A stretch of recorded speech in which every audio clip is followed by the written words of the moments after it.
सो अभी Indian politics में the election is going to happen, चीज़ें गर्म हैं. There was a time a month or two ago I was thinking that it will be much harder for BJP or the Modi government to come back to the power with the same strength.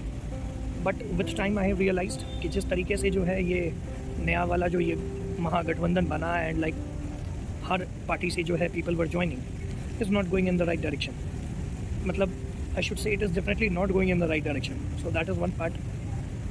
चीज़ें ख़राब हो रही हैं, लड़ाइयाँ हो रही हैं.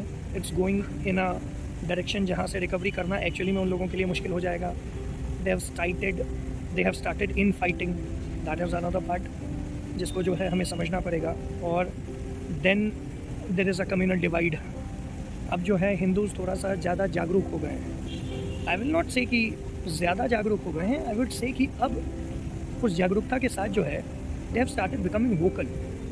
पहले वो इतने वोकल नहीं थे. आज उनको जय श्री राम बोलने में किसी भी तरीके की प्रॉब्लम नहीं हो रही है.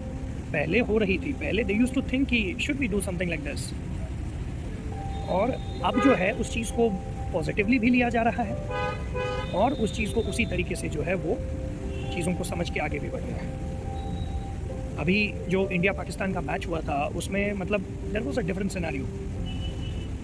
इंडियन टीम पर बहुत सारे इंडियन क्राउड पर जो है बहुत सारा इल्ज़ाम लगा कि भैया जय श्री राम करके जो है माहौल बिगाड़ा जा रहा था.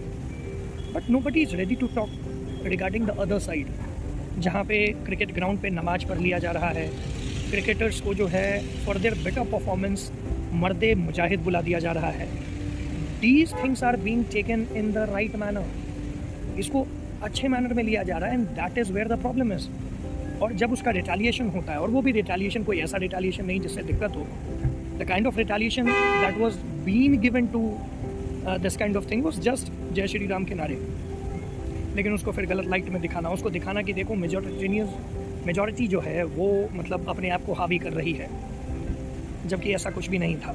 तो this is how the politics and the lobby against that works. वो जो टूल किट गैंग है, this is how they have been working.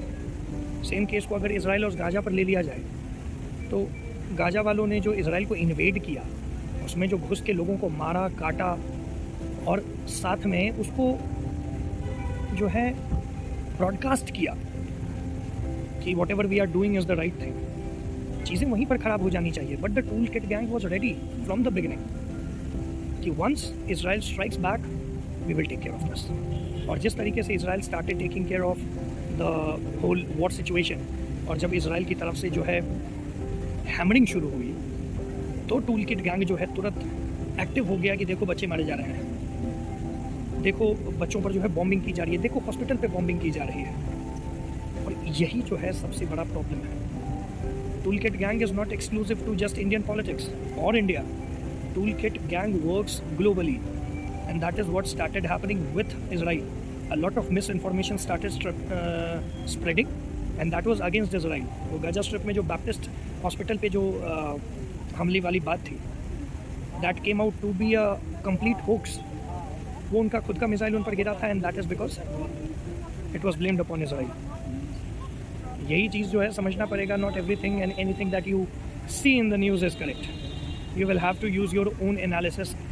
सही गलत का जो है वो तराजू खुद के पास रखना पड़ेगा और उस तराजू पे सारी चीज़ें देखने समझने के बाद ही हमें आगे जो है कोई भी डिसीजन लेना पड़ेगा.